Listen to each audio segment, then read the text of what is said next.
잠깐 기도하겠습니다. 하나님, 오늘도 이렇게 우리가 수요예배에 나와서 하나님께 귀한 예배를 드리게 하시니 감사합니다. 주께서는 6월절 어린 양이 되셔서 우리 죄를 위해 십자가에 죽으셨는데, 아버지, 우리는 이 큰 은혜를 받고도 구원의 확신이 흔들릴 때가 참 많습니다. 하나님, 저희들 이 시간에 나를 구원해 주시고 또한 천국까지 갈 수 있도록 견인해 주시고 보호해 주시고 인도해 주시는 참 좋으신 성령님, 참 좋으신 하나님을 우리가 만나게 해 주옵소서. 예수님 이름으로 기도했습니다. 아멘. 네, 오늘은 베드로후서 말씀을 같이 보겠습니다. 신약 성경 그 뒷부분에 우리 베드로후서가 있습니다. 베드로후서 1장 1절부터 11절까지 말씀이 되겠습니다. 384면이 되겠습니다. 884면 베드로후서 1장 1절부터 11절까지 말씀 우리 같이 한번 베드로후서 1장 1장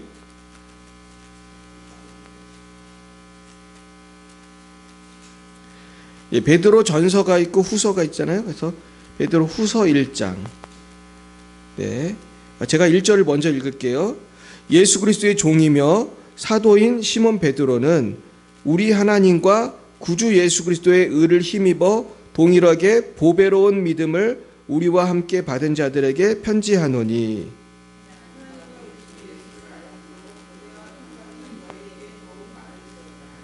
그의 신기한 능력으로 생명과 경건에 속한 모든 것을 우리에게 주셨으니 이는 자기의 영광과 덕으로서 우리를 부르신 이를 알므로 말미암음이라.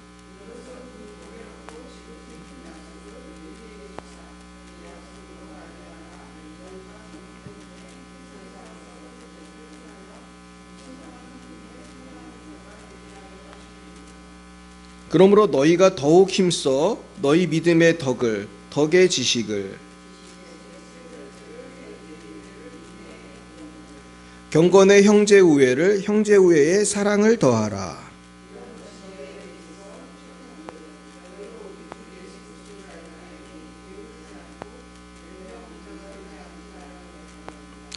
이런 것이 없는 자는 맹인이라.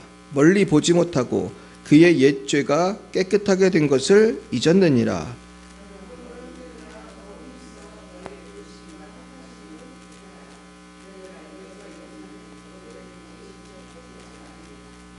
같이요. 이같이 하면 우리 주 곧 구주 예수 그리스도의 영원한 나라에 들어감을 넉넉히 너희에게 주시리라. 아멘. 네, 오늘은 나를 붙드시는 하나님이라는 제목으로 하나님 말씀을 증거하겠습니다. 우리 따라 보겠습니다. 나를 붙드시는 하나님. 예, 우리 하나님은 우리를 이렇게 붙들어 주셔서 우리가 영원한 주님의 나라에 넉넉히 들어가게 해주시는 분인 줄 믿습니다. 제가 사실 오늘 이 말씀을 전하게 된 이유는 제가 요즘에 이제 대학에서 강의를 하면서 견인이라고 하는 부분을 강의하게 되었어요. 그래서 그 강의안을 준비하는데 견인이 뭔지 아세요? 이 견인이라는 그 교리는 우리가 이제 성화라는 교리의 그 말미에 나오는 건데, 우리가 예수를 믿는 거, 죄사함 받는 거를 영어로는 justification, 그래서 의롭다함을 받는다. 칭의라고 그래요. 칭의. 따라 볼까요? 칭의. 이거 좀 어려운 말인데 오늘 좀 신학적인 공부를 하겠습니다.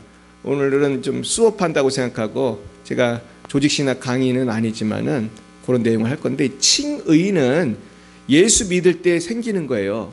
그러니까 우리 호적등본, 우리 저기 결혼하면은 우리 뭐예요? 어디 가요? 동사무소 가가지고, 요새는 동사무소라고 안 하고 뭐라고 하지 요새는? 주민센터인가? 그런데 가가지고 이제 신고하잖아요. 신고하면 부부가 되지 않습니까? 이런 것이 교회적으로 보면은 뭐예요? 내가 예수 믿고 뭐를 받아요? 성부와 성자와 성령의 이름으로 세례를 받습니다. 그래서 우리 김현순 집사님이 작년인가요? 작년이었나? 작년에 세례 받으셨죠? 와, 정말 딱 1년 됐나요? 우리 부활절 날 그때 세례 받으셨어요? 이게 1년 됐구나. 그리고 세례를 받으셨어요. 세례 받는 건 마치 결혼하고 혼인 신고하는 것 같아요. 그래서 결혼식 같아요. 다. 근데 이제 그때 내 진심으로 예수를 믿으면 칭의가 돼서 그때 성도라고 그러는 거예요. 그러면서 제가 선포할 때 성도 김현수는 뭐 이런 식으로 해서 우리 세례교인이 됐음을 성부와 성자와 성령의 이름으로 선포합니다. 예, 이런 얘기를 제가 했던 기억이 나는데 그게 이제 칭의예요. 근데 칭의가 된 거는 영적으로 보면은 마치 아기가 처음 태어난 것과도 또 비슷해요. 그래서 아이가 또 태어나면 어떻게 합니까? 또 출생 신고를 또 합니다. 그러니까 결혼이라든지 아이가 태어난 것 같은 새로운 삶, 결혼의 삶도 새롭고 아이가 태어난 것도 또 새롭고, 그러고서 이제 살아갈 때 우리가 결혼 생활도 보면 처음부터 이렇게 잘 되는 게 아니라 처음에는 말다툼도 하고 그러다가 점점 부부가 친해지고 더 성숙해지는, 물론 그 반대도 있지만 우린 그렇게 하길 원해서 그렇게 사는 거잖아요. 사실은 하나가 되기 위해서. 그래서 성숙해져요. 또 아이도 태어나면 계속 꼬마가 아니라 자꾸 커서 나중에는 부모님보다 더 등치가 커지고, 우리 애들도 다 우리 부모들보다 다 키가 크잖아요. 그래서 우리 애들이 다 우리 식구들, 저랑 집사람보다 키가 커서 주위 사람들이 참 놀래요. 어떻게 이렇게 키가 컸냐. 난 비밀을 저는 알고 있죠. 키 크라고 기도했으니까. 키 크라고 계속 기도했으니까 키가 크더라고. 자, 그랬는데 그거를 뭐라고 하냐면 성화라고 그래요. 우리 믿음이 자라는 거를 성화라고 그래요. 성화, 거룩할 성자 해가지고. 따라 볼까요? 성화. 이 성화를 영어로 sanctification이라고 그래요. 근데 성화. 근데 견인은 뭐냐 하면은 우리가 성화를 해가지고 여기서 이제 신앙생활하고 신앙이 자꾸 자라서 살다가 나중에 이제 죽을 때가 되면은 죽잖아요. 자, 죽으면은 우리가 이제 영원한 천국에 들어가니까 이제 안전하지만 우리는 어떤 불안함이 있냐면 내가 성화가 돼서 이렇게 주님하고 계속 잘 살면 좋은데 어떤 사람은 성화가 아니라 거꾸로 가는 것 같은 사람이 있단 말이에요. 전도는 했는데 세례는 받았는데 세례 받은 그날부터 교회를 안 나온다든지 아니면은 계속 다른 종교로 가버린다든지 아니면 신앙생활 저도 옛날에 그런 중을 만났는데 내가 만나서 이렇게 얘기를 하다 보니까 자기가 장로교를 20년을 다녔다는 거예요.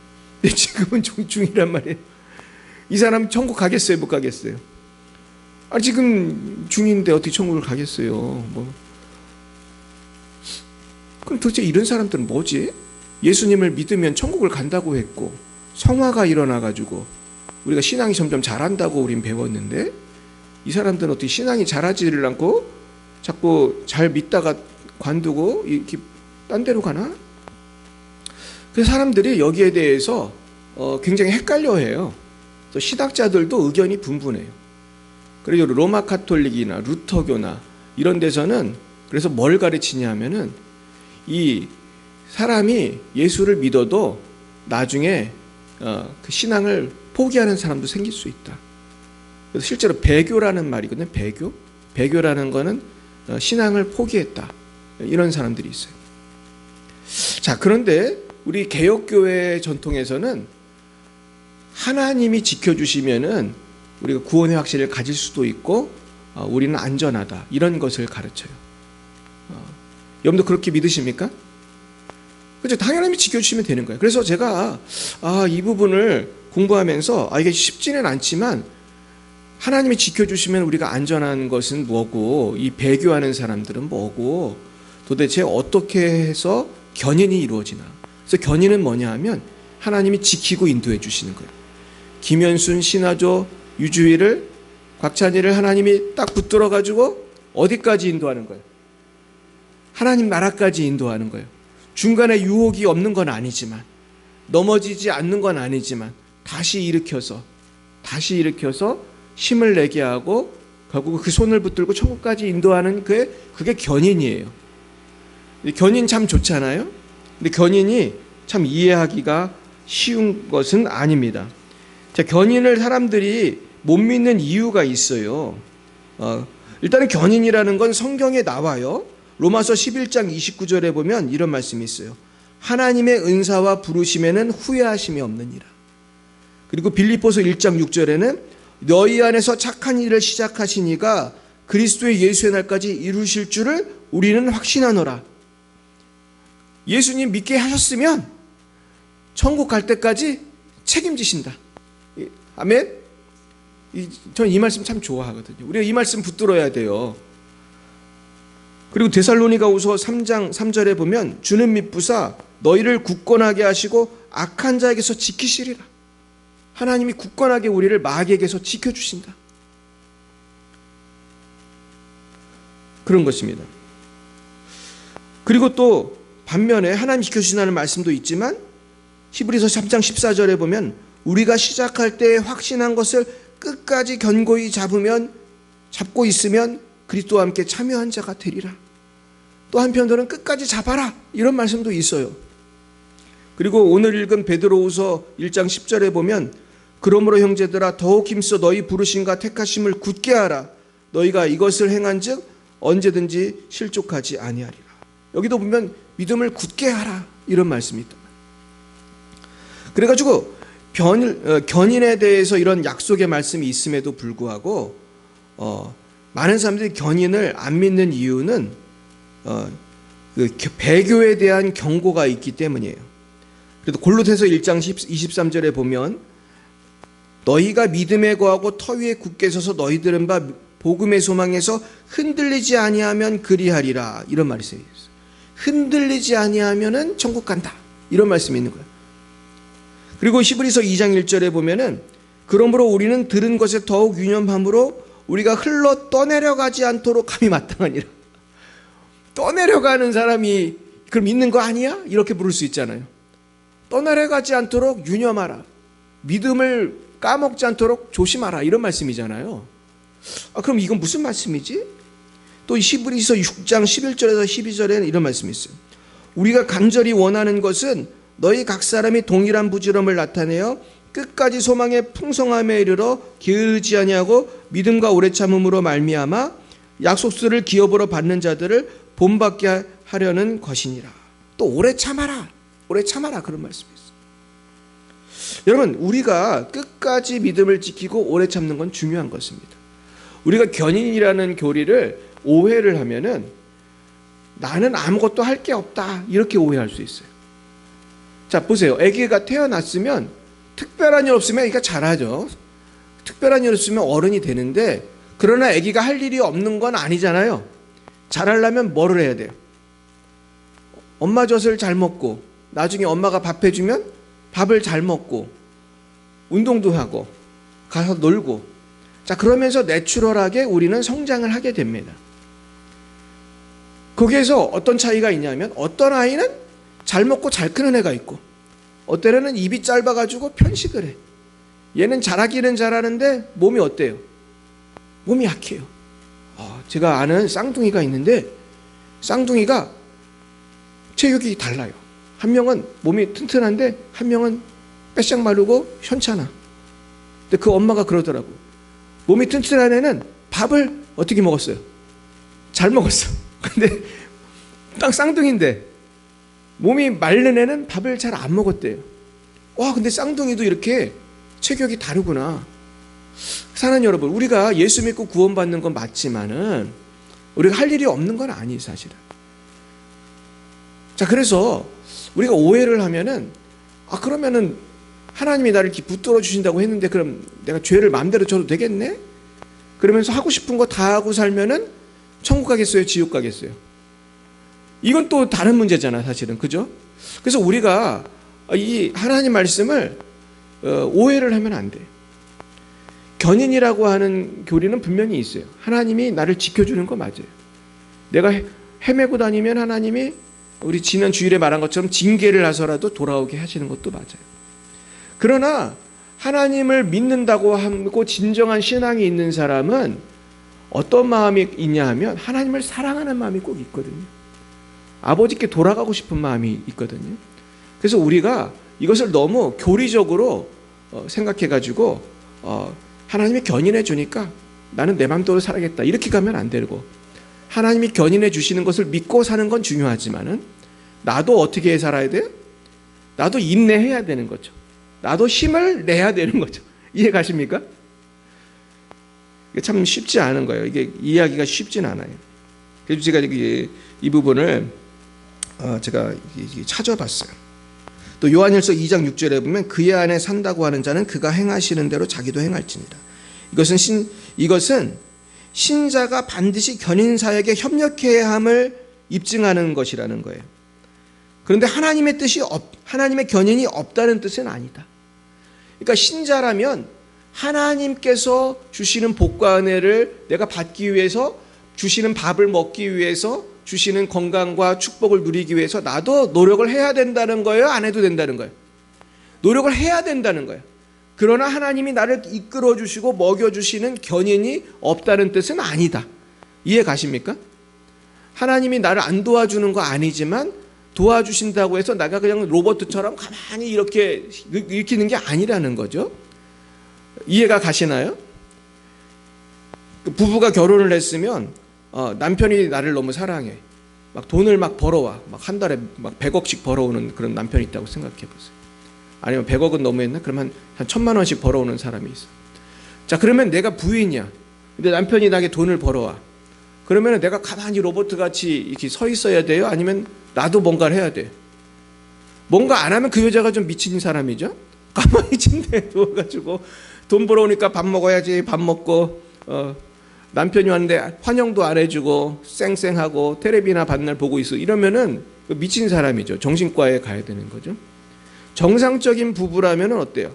서로 사랑하는 거예요. 서로 사랑. 러브 이치하다. 하나님을 나도 사랑하고 하나님이 날 사랑하고 또 성도끼리 사랑하고 나중에는 원수도 사랑하고. 이해가 가십니까? 우리가 이것이 역동적으로 일어나는 것이 살아있다는 증거지. 내가 아무것도 안 한다는 건 어찌 보면 죽은 사람일 수 있어요. 그래서 내가 예수를 믿는다고 하면서 정말로 열매가 하나도 없는 사람은 어쩌면 구원을 안 받았을지도 몰라요. 혼자만 믿는다고 착각하는 걸 수도 있어. 이해가 가시나요?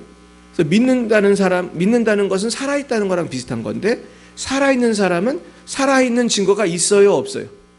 있어요. 반드시 살아있으면 증거가 있어요. 병아리도 한 마리 놔보세요. 살아있는 병아리는 죽은 병아리랑 분명히 다르다고. 살아있는 병아리는 시키지 않아도 모이를 찾아서 쫓아가서 모이를 먹고 그 어미닭을 따라다니는 것입니다. 근데 죽은 병아리는 미동을 하지 않아. 모이를 갖다 줘도 먹지 않아. 이해 가시나요? 그래서 내가 죽은 병아리가 돼서는 안 된다는 거예요. 살아있는 자는 하나님께 감사하고 하나님을 위해 살아가게 된다는 것입니다. 감사하게 된다는 것입니다. 할렐루야. 그래서 하나님을 사랑하게 된다는 거예요. 이것이 제일 중요한 거예요. 그래서 우리 하나님을 당연히 사랑해야 돼요. 하나님이 나 사랑해 주셨기 때문에 그것이 믿는 자의 도리이고 그것이 정상적인 거예요. 자, 두 번째는 견인에 대해서 사람들이 왜 의심을 하냐 하면 성화를 위해 힘쓰라는 권면하는 구절들이 있기 때문이에요. 지금 제가 많이 말씀드렸죠. 힘쓰라, 힘쓰라, 힘쓰라. 인내하라, 인내하라, 인내하라. 자, 그런데 이것은 견인이 없다는 뜻이 아니에요. 이것은 하나님께서 자신의 목표를 성취하시기 위해서 도덕적 방법들을 쓰신다는 것을 보여줄 뿐입니다. 이 벌코프라고 하는 신학자가 이렇게 썼어요. 다시 읽어드릴게요. 하나님께서 이런 권면들은 하나님께서 자신의 목표를 성취하시기 위해서 도덕적 방법들을 쓰신다는 것을 보여줄 뿐이다. 우리가 하나님께서 우리에게 자꾸 이 권면의 말씀을 주시는 것은 하나님이 나를 안 도와준다는 뜻이 아니라 하나님은 인간을 구원하고 인도할 때 인간의 마음에 하나님을 사랑하는 마음을 넣어주셔서 인간이 도덕적으로 바르게 살고자 또 인간이 하나님을 바르게 믿고자 하는 그 노력을 할 수 있도록 인도하신다는 거예요. 그래서 정상적인 부부는 누가 시켜서 사랑하는 게 아니라 내 스스로 어떻게 해요? 사랑해요. 또 정상적인 아이는 자라면서 엄마를 저절로 사랑해요. 이해 가시나요? 엄마가 나를 젖을 주고 나를 사랑해 주니까 나도 엄마를 사랑하고 그래서 그 어른이 돼도 사람은 엄마를 많이 사랑하더라. 저도 군대에 갔더니 군대 훈련소에서 아주 박박 기계하고 훈련을 아주 죽도록 시킨 다음에 꼭 부모님의 그 은혜를 노래를 부르게 만들어. 그럼 사람들이 막 울어요. 아주 죽도록 훈련시키고 아주 그냥 옷이 만신창이 됐을 때 그러면 사람들이 막 울더라고. 그러면서 이 큰 청년들도 다 부모님을 사랑하는구나. 근데 이게 억지로 해서 되는 게 아니잖아요. 부모님이 있는 사람은 부모님을 사랑하지 말래도 사랑하는 것입니다. 이것이 하나님이 우리를 창조하고 구원하는 이유가 아니겠어요? 하나님 사랑하라고 우리를 구원한 거지. 그렇지 않아요? 그냥 구원 받았다고 쓰니까 내 맘대로 살고 뭐 하나님 미워하고 이렇게 살라고 구원한 게 아니잖아요. 이것이 자연스럽게 되는 것이 중요한 것입니다. 그리고 실제로 배교한 사람들이 성경에 나와요. 이게 또 우리를 헷갈리게 하는데 그럼 이 사람들은 뭐야? 디모데전서 1장 19절에서 20절에 보면 믿음과 착한 양심을 가지라. 어떤 이들은 이 양심을 버렸고 그 믿음에 관하여는 파선하였느니라. 그 가운데 후메네오와 알렉산더가 있으니 내가 사탄에게 내준 것은 그들로 훈계를 받아 신성을 모독하지 못하게 하려 함이라. 이런 말씀이 있어요. 자, 이 사도 바울이 쓴 글인데 믿음과 착한 양심을 가지라. 어떤 이들은 양심 버렸고 믿음에 관해서 파선했다. 이름까지 후메네오, 알렉산더. 이런 사람이 지금도 있을까요? 있죠. 교회 다니다가 안 다니고 아까 제가 말한 그 중처럼 중이 되고 뭐 무당이 되고 실제로 그런 사람이 있어요. 제가 전에 다니던 그 교회에 제가 교인인데 어떤 권사님이 길에서 만났대요. 오랜만에. 잘 지내세요? 교회 다니세요? 교회 안 다닌대. 지금 직업이 점쟁이. 무당이 됐어. 그 사이에. 부천에서 있었던 일, 부천에서. 갑자기 지금 무당을 하고 있는데 지금 이분이 천국 가겠어요, 못 가겠어요? 우리가 물론 이 사람이 나중에 회개할 가능성도 있지만은 지금 이 상태로 가다가는 천국은 고사하고 이건 뭐 100%지 뭐 100% 지옥 가는 건데 우리가 이제 물론 죽을 때까지는 모르는 거예요. 죽어야 아는 건지만은 그래서 회개할 가능성도 있어요. 하지만은 이런 배교자가 있다는 거예요. 또 디모데후서 2장 17에서 18절에 보면은 이런 말씀이 있어요. 그들의 말은 악성 종약이 퍼져 나감과 같은데 그 중에 후메네오와 빌레도가 있느니라. 야, 이 후메네오 유명하네요. 디모데 전서에도 나오고 디모데 후서에도 나오고. 후메네오라는 사람이 누군지는 모르지만 사도 바울의 눈에 띈 사람이에요. 후메네오가 계속 나와요. 아까는 알렉산더 있었는데 지금 빌레도가 있는데 진리에 관하여는 그들이 그랬되었도다. 부활이 이미 지나갔다 하므로 어떤 사람들의 믿음을 무너뜨리느니라. 이 사람들은 이제 이단이에요. 이단. 신천지 같은 이단이 된 거예요. 한국도 이단이 많죠. 그 사람이 교만하고 이 타락을 하면요 별소리 다 해요. 목사가 타락하면 뭐라고 합니까? 내가 예수다 그러는 거예요. 내가 하나님이다. 이거 이단이잖아요. 자, 이런 사람 구원 받겠냐는 거예요. 근데 거기에 대해서 제가 찾아봤더니 이랬어요. 이들이 참된 신자들이라는 증거가 없다는 거예요. 신앙의 고백이 참된 신앙을 의미하지는 않다. 이해 가십니까? 교회에 와서 세례받았다고 다 진짜는 아니에요. 우리 김혜순 집사님은 진짜인 줄 믿습니다. 근데 이제 제가 군대에 갔더니 초코파이 세례라고 있어요. 세례받으면 초코파이를 한 상자씩 주거든요. 그래가지고 저도 어떤 모 부대에 가서 세례를 줬었어요. 제가 그 유명한 논산 훈련소에도 가서 세례를 줬는데 제가 세례를 그날 몇백 명을 줬어요. 제가 저기 백마 부대에도 가서 줬고 제가 그때 안종환을 봤다니까 제가 백마 부대 세례 주러 가는데 안종환이 군대에 와가지고 잠깐 훈련만 받고 그분은 이제 군 면제가 되셨는데 제가 정말로 봤어요. 근데 그분은 그분은 원래 믿으셨으니까 앉아 계셨고 딴 분들을 제가 세례를 줬는데 우리 그걸 초코파이를 주거든요. 세례 받으면 축하한다고. 물론 축하로 초코파이를 줄 수는 있고 군대에서 초코파이는 좀 의미가 다르거든요. 이 사회에서는 뭐 별거 아니지만은 되게 맛있더라고. 저도 군대에서는 뭐 과자가 얼마나 맛있는지. 근데 그 중에는 진짜로 회심한 사람도 있겠지만 초코파이 먹고 싶어서 세례 받은 사람도 있을까요? 분명히 있겠죠. 제가 무슨 얘기도 들었냐면 어떤 청년은 세례를 4번 받았대요. 왜냐하면 초코파이를 4상자를 받기 위해서 때마다 가서 세례를 받고 초코파이를 받아온 거예요. 이 초코파이 세례는 그러나 무의미한 건 아니라고 생각합니다. 그 10,000명 중에 1명이라도 진짜가 있으면은 이거 그 초코파이 값 뭐 몇천만 원 써더라도 의미는 있는 건데 그냥 초코파이 때문에 받는 사람도 있는 거예요. 그런데 이 사람이 정말 성도라고 우리가 믿는 것은 참 순진한 거죠.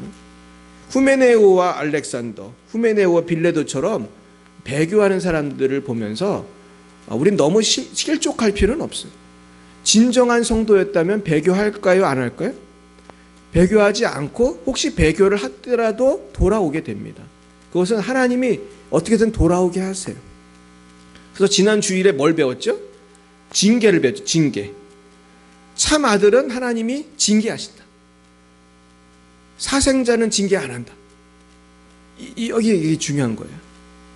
자, 그렇다면은 우리 베드로후서로 돌아가겠습니다. 오늘 좀 견인에 대해서 조금 어려운 것을 좀 제가 설명을 드리고 있지만 참 중요한 거예요. 이해할 만 하십니까? 조금 어렵습니까? 조금 어렵지만 이건 중요한 것입니다. 1, 2절 읽어보겠습니다. 예수 그리스도의 종이며 사도인 시몬 베드로는 우리 하나님과 구주 예수 그리스도의 의를 힘입어 동일하게 보배로운 믿음을 우리와 함께 받은 자들에게 편지하노니 하나님과 우리 주 예수를 알므로 은혜와 평강이 너희에게 더욱 많을지어다. 자, 이 베드로가 나오는데 이 베드로는 누구의 제자예요? 예수님의 제자고 베드로는 보통 우리가 수제자라고 그래요. 수제자. 베드로는 아주 제자 중에도 제일 열심히 했던 분입니다. 자, 그러면서 구주 예수 그리스도의 의를 힘입어 동일하게 보배로운 믿음을 우리와 함께 받은 자들에게 편지하노니. 자, 이거 무슨 뜻이에요? 예수 믿고 주님의 예수의 의를 힘입어 보배로운 믿음, 예수를 믿은 분들에게 보배로운 믿음을 우리와 함께 받은 자들에게, 그러니까 우리와 같이 예수를 믿는 자들에게 편지한다. 이렇게 시작하고 있어요. 자, 그러니까 예수님을 믿는 사람은 다 성도가 되는 거예요. 그러면서 하나님 우리 주 예수를 알므로 은혜와 평강이 너에게 더욱 많을지어다. 자, 이건 인사말이긴 하지만 예수를 알므로 은혜와 평강이 더욱 많다는 것은 많은 의미가 있다고 생각해요. 여러분, 은혜와 평강을 원하십니까? 하나님의 은혜와 평강은 예수를 알아야 받게 되는 것입니다. 이것이 참 중요해요. 예수를 더 많이 알면 더 많이 누릴까요? 그렇습니다. 더 많이 누리는 것입니다. 근데 예수를 잘 모르면 굉장히 율법적으로 신앙생활을 해요. 하나님을 무서워하기는 하는데, 물론 무서워해야지, 하나님 무서워해야지만 하나님이 날 사랑한다는 걸 알아야 내가 평강을 누릴 거 아닙니까? 하나님 나를 정말 이뻐하고 나를 너무나 사랑해서 나에게 필요한 걸 공급해주고 그래야 평안할 거 아니에요? 저도 개척교회 목사지만 교체교회를 하면서 걱정이 있었어요. 무슨 걱정이 있었을 것 같아요? 제가 6년 전에 우리 유주희 사모랑 개척을 할 때 도와준 사람 한 명도 없었어요. 당장 개척하면은 뭐가 문제예요? 아무것도 없지 뭐. 사람도 없고 예배당도 없고 누가 돈 줄 사람도 없고. 제가 기도했다니까. 하나님 책임져 주세요. 내가 그때 정말 하나님을 믿지 않았으면은 개척 못했을 거예요. 근데 개척하는 게 쉽지가 않습니다. 저도 친구 목사들 보면은 개척하는 분들은 참 훌륭하다고 저는 생각해요. 뭐 교회가 크고 작고를 떠나서 뭐 좀 큰 교회 부임 청빙 받아서 가는 것도 참 어렵지만은 사실은 개척은 믿음이 없으면 못 하거든요. 근데 우리가 하나님이 나를 정말 사랑하고 책임져 준다는 믿음이 있어야 마음이 편한 거예요. 여러분 그런 마음이 있으십니까? 그래야 마음이 편안한 거예요. 어느 부잣집에 어떤 아들이 있었습니다. 근데 이 아들이 어릴 때 길을 잃어서 고아원으로 갔다고 생각을 해보세요. 자, 그러면은 이 아이는 너무 어릴 때이기 때문에 아빠는 대기업 회장인데 얘는 지금 고아원에서 자라는 거야. 아빠가 회장인 줄 알아요? 몰라요? 몰라. 지금 아빠가 누군지도 몰라. 너무 어릴 때 길을 잊어버려가지고. 그래서 얘는 고아원에 크면서 내가 고아인 줄 알았어. 근데 이제 드라마에 보면 이제 그런 애를 찾잖아 또. 찾아가지고 아니 네가 여기 있었더니 막 울면서 자 이제 우리 집에서 살아. 여기 집에 왔더니 막 집이 막 300평이고 막 막 일하는 분들이 줄을 쫙 서가지고 인사를 하고 뭐 그런 영화 있잖아요. 그런 거 같은 아이가 있는 거야. 자, 그러면은 우리 예수 믿는 것도 비슷하다고 생각해. 내가 하나님이 내 아버지인지 모르고 고아처럼 살았어요. 마귀가 시키는 대로 야 도둑질해 가서 훔쳐와.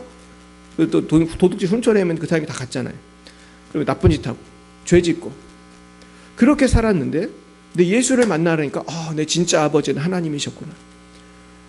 예수를 믿고 이제 세례를 받았어.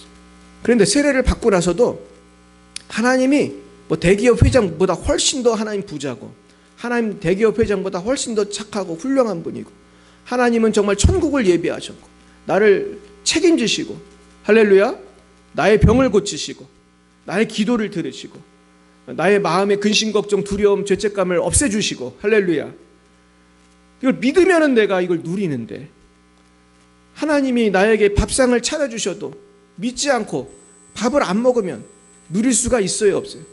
없어요. 이 밥상을 차려놓는 게 예배거든. 예배는 잔치란 말이야. 잔치. 하나님의 은혜의 잔치. 부활절 예배, 뭐 성탄절 예배.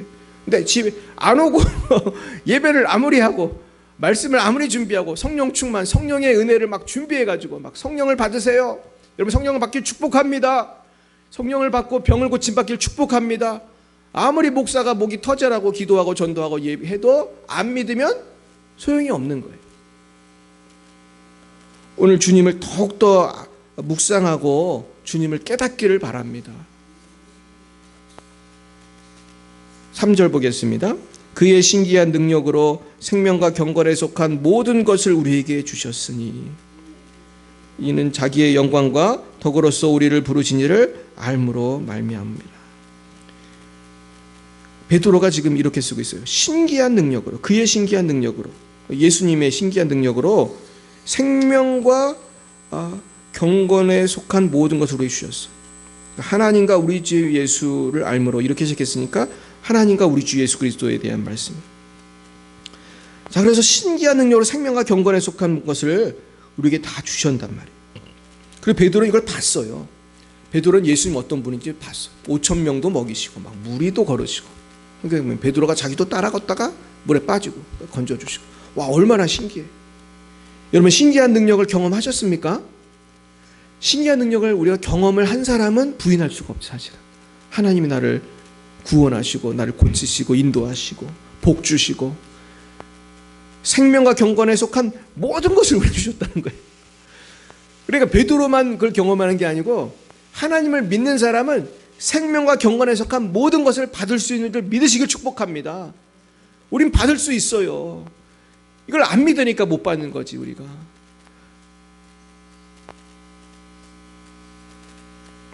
근데 이제 사람들이 왜 못 받나 보면은 하나님을 아까도 말했지만 잘 몰라요. 제가 지난주에 말씀드린 하마성경 이분이 정은수라는 분이 정은수. 이 정은수 TV라고 있어요. 유튜브 치면은 이분이 안경 쓰고 이렇게 아주 그 남자분인데 아주 재미있게 강의를 해요. 근데 이분이 원래 이런 분이 아니었어요. 이 정은수 이 소장님이라고 해야 되나? 이분이 원래는 처음에 예수를 믿고 이제 예수를 믿긴 믿었지만은 굉장히 돈을 열심히 벌고 막 근데 이분이 어디서 이렇게 확 변화가 됐냐면은 성경 통독하는 그런 세미나에 가서 성경을 며칠 동안 쫙 설명해주고 통독하는 그런 세미나가 있어요. 저도 옛날에 갔었는데 저도 지리산까지 갔었습니다. 와, 근데 성경을 그냥 밥 먹고 성경만 계속 보는데 몸이 너무너무 피곤한데 이상한 거는 그 속에서 제가 은혜를 막 받는 거예요. 몸은 피곤해 죽겠고 그냥 잠도 못 자고 그랬는데 그 지리산에서 그냥 사람들하고 성경을 하루 종일 보고서 며칠 있다 딱 나오는데 감격이 있는 거예요. 감격이. 근데 이 정은수 집사님이 너무 감격이 있는 거예요. 막 성경이 나한테 막 와가지고 막 세상이 다르게 보이고 막 감격이 있어. 그래가지고 이분이 많이 변화가 되고 막 나중에 이분이 어떤 대기업이라고 해야 되나? 그래도 대기업은 아니지만 거의 중소기업 중에서 되게 큰 기업 막 대기업을 할 수도 있겠네요. 직원이 10,000명이 넘으니까 몇만 명이 직원이 되는 그 회장님을 전도를 했어요. 그래가지고 회장님이 지금 소망교회를 다니고 있어요. 근데 이분이 그렇게 변화된 거는 무엇 때문이었다고요? 성경에 보니까 위대한 하나님, 살아계신 하나님, 나를 구원하신 하나님을 만난 거예요. 할렐루야. 근데 성경을 읽어야겠어요? 안 읽어야겠어요? 근데 사람들이 이게 베고 자고 성경을 베고 자고 그냥 책방에 넣어놓고 안 봐. 성경은 그냥 유튜브나 맨날 보고. 여러분 유튜브를 보더라도 성경과 관련된 걸 좀 보세요. 우리 하마 성경 되게 재미있어요. 하마 성경 치면은 정원수 TV 치면은 이분이 되게 재미있게 설명을 잘해요. 이분을 보면은 야, 이 평신도도 공부를 하고 사랑을 이분은 성경을 통해 변화된 사람이니까 이 애착이 있을 거 아니에요. 와, 성경에 대한 은혜가 있으니까 막 성경을 막 공부를 해가지고 이분이 지금 책도 많이 내고 이분 어떤 거는 자료가 몇십만 원짜리를 막 팔더라고. 근데 이분이 이제는 아주 연구소 같은 걸 차려가지고 전국적으로 다녀요. 그래서 말씀이 이렇게 중요합니다. 말씀을 사모하시기 축복합니다. 4절 읽습니다. 이로써 그 보배롭고 지극히 큰 약속을 우리에게 주사 이 약속을 말미암아 너희가 정욕 때문에 세상에 썩어질 것을 피하여 신성 성품에 참여한 자가 되게 하려 하셨느니라. 그래서 우리 구원한 이유는 세상에서 썩어질 것을 정욕 때문에 그냥 정욕을 위해서 이렇게 살지 않고 신성한 성품, 이게 누구의 성품이에요? 예수님의 성품, 거룩한 성품에 참여하는 자가 되게 하려고 우리를 구원해 주신 거예요. 그러니까 우리가 성화라는 거는 구원받은 사람은 당연히 거룩하게 살아야 되는 거예요. 구원받은 사람이 거룩하게 안 살려고 하는 거는 마치 학교를 갔는데 공부 안 하겠다는 거랑 똑같은 거예요. 내가 결혼을 했는데 남편한테 무관심한 거랑 똑같은 거예요. 예수를 믿었으면 누구를 닮아야 돼요? 예수를 닮아야 돼요. 그래야 행복하고 그래야 승리하는 거예요. 근데 예수는 어떻게 닮냐? 성경을 통해서도 닮지만 성령을 통해서 닮아요. 그래서 베드로가 예수님의 수제자로 3년을 따라다니고 막 주시는 밥을 먹고 기적을 보고 별거 다 했지만 베드로가 예수님을 몇 번 부인했어요. 3번이나 부인하고 무서워서 떨고 그랬다고. 근데 베드로가 언제 확 뒤집어졌냐 하면은 오순절 성령이 임하니까 막 기도를 막 하고 있는데 120명이 모여가지고 막 기도를 하는데 성령이 내려가지고 성령이 불처럼 내렸다고요. 성경에 보면 불처럼 각잠이 내리니까 베드로가 완전히 담대해지고 믿음의 사람이 되고 설교를 하면 5천 명이 회개를 했어요. 그럼 우리 교회도 막 부흥하려면 하루면 되는 거예요. 5천 명이. 베드로가 그렇게 했다. 결국 이 성령을 우리가 받아야 되는 거예요. 자, 그러면서 오늘 5, 6, 7, 8절 읽어보겠습니다. 시작. 그러므로 너희가 더욱 힘써 너희 믿음의 덕의 지식의 절제를, 절제의 인내를, 인내의 경건을, 경건의 형제의 우애를, 형제의 사랑을 더하라. 이런 것이 너희에게 있어 흡족한즉 너희로 우리 주 예수 그리스도를 알기에 게으르지 않고 열매 없는 자가 되지 않게 하려니와. 그러면 우리가 어떻게 노력을 해야 되냐? 더욱 힘쓰라는 거예요. 더욱 힘써서 믿음의 덕의 지식을. 그러니까 예수님을 믿는 게 이제 처음 시작이잖아요. 그럼 예수를 믿었으면 거기에 덕을 더하라는 거예요. 이 덕이라는 말이 조금 좀 추상적이지만 덕이 뭔지 알죠? 저 사람 참 덕스럽다. 예수님의 덕, 하나님의 덕. 우리가 이제 믿음이 있는 건 중요하지만 거기에 덕이 더해져서 성숙해져야 된다. 그리고 그 지식도 있어야 돼. 그러니까 우리가 예수 믿으면 좀 지식도 좀 있어야 돼. 뭐 세상 지식이 아니라 무슨 지식? 성경을 좀 알아야 돼요. 성경이 사실은 두껍잖아요. 한 번 읽으려면 1년 내내 읽어야 되고 어떤 때는 막 몇 년인데도 어떤 사람은 성경을 한 번도 안 읽다고. 근데 요새 우리 교회가 막 성경 열심히 읽고 있잖아요. 성경 지식이 우리는 다 필요해요. 성경 지식은 단순한 지식이 아니라 살아있어요. 성경 말씀은 이상해요. 내가 10번, 20번 읽은 말씀인데도 또 다른 거야. 또 읽으면 이게 살아있다는 말씀이 정말 맞구나. 분명히 내가 100번도 더 아는 것도 또 오늘 내 마음에 갑자기 확 와닿을 때가 있어요. 이야. 그리고 지식의 절제. 어떤 사람은 지식도 있는데 절제가 부족해. 절제가 있어야 돼. 또 절제의 인내가 있어야 돼. 그 다음에 인내의 경건을 해야 돼. 이게 다 필요한 거죠. 그리고 경건의 형제우애, 형제자매를 또 사랑해야 돼. 형제우애 사랑, 우애랑 사랑은 또 다른가 봐요. 사랑을 더해. 그러면서 이런 것이 너에게 흡족한즉 너희로 하여금 우리 주 예수 그리스도 알기에 게으르지 않고 열매 없는 자가 되지 않게 하려니와. 그래서 열심히 해야지 열매가 있다는 거예요. 신앙생활도 열심히 해야지 열매가 있지 게을러서는 열매가 없는 거예요. 그러니까 이 정은수 집사님 같은 분은 열심히 하니까 막 그냥 집사지만 뭐 목사 뺨치게 사역을 하고 막 대기업 회장도 전도하고 막 난리가 나잖아요.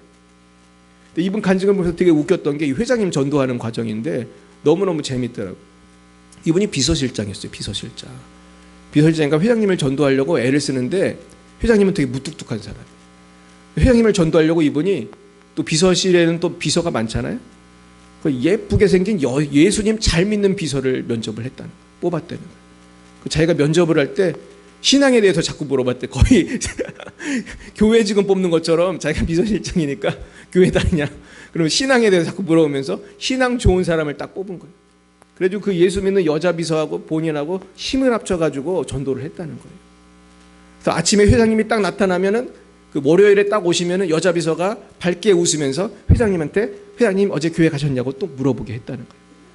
그 여자 비서가 예쁜 애가 이렇게 물어보니까 화를 못 내잖아요. 안 갔어. 다음에 갈게. 이거를 매주 하는 거예요. 매주.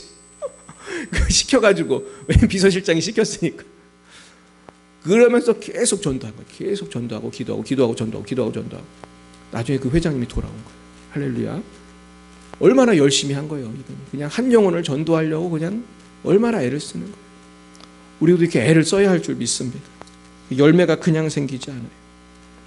이제 9절 보겠습니다. 이런 것이 없는 자는 맹인이라 멀리 보지 못하고 그의 옛죄가 깨끗하게 된 것을 잊었느니라. 자, 그런데 이렇게 열심히 안 하는 사람은 뭐냐? 맹인이라는 거예요. 영적으로 눈이 멀었어. 맨날 이 사람은 세상 것만 그냥 쫓아다니고 하나님에 대해서 관심이 없고. 이거 왜 이럽니까? 이건 거의 배교 직전인데 그의 옛죄가 깨끗하게 된 것을 잊었다. 처음에 내가 예수 믿고 죄사함 받고 내가 구원받은 거를 까먹었어요. 그래서 요즘엔 열방에 비슷한 교도 안 나가. 그러면서 지금은 교회도 안 나고 집에서 놀아. 그냥 일요일만 되면은 등산 가자 하는 등산 가고 놀러 가자 놀러 가고 이런 사람이 많아요. 그래가지고 우리나라에도 교회 다니다가 노는 사람이 막 1000만 명이래요. 1000만 명. 그래서 전도해 보면 교회 다니던 사람이 엄청 많습니다. 자, 그래서 이 중에는 옛죄가 깨끗하게 된 것을 잊었다. 이렇게 믿음을 가졌었는데 이렇게 정신 못 차리는 사람이 있는 거예요. 자, 그럼 어떻게 살아야 되느냐? 10절 보겠습니다. 그러므로 형제들아 더욱 힘써 너희 부르심과 택하심을 굳게 하라. 너희가 이것을 행한즉 언제든지 실족하지 아니하리라. 우리가 더욱 부르심과 택하심을 굳게 해야 할 줄 믿습니다. 힘을 써야 돼요. 더욱 힘써 믿음을 가져야 돼. 성령 충만을 받아야 돼. 성경을 사모해야 돼. 그럴 때 우리는 유혹에 넘어가지 않고 어떤 고난과 시련이 와도 신앙이 흔들리지 않을 줄로 믿습니다. 결국 이것이 나에게 유익이 되고 11절에 보시면 이같이 하면 우리 주 곧 구주 예수 그리스도의 영원한 나라에 들어감을 넉넉히 너에게 주시리라. 이렇게 열심히 신앙생활하는 사람은 천국에 갈 것이 확실해요, 불확실해요? 확실하죠. 확실해. 그 정은수 집사 같이 열심히 하는 사람이 지옥 가는 건 불가능하지 않겠습니까? 넉넉히 주시리라. 할렐루야. 넉넉히 너에게 주시리라는 거예요. 이 넉넉히라는 말이 참 중요하거든요. 예수님은 넉넉히 주시는 분이거든요. 오병이어 기적 베푸실 때도 글쎄 그 빵하고 물고기가 12광주리가 남았다는 거예요. 12광주리가. 그러니까 어떤 부흥사님이 그러더라고. 그 12광주리 남은 거 어디로 가는지 아세요? 그러더라고.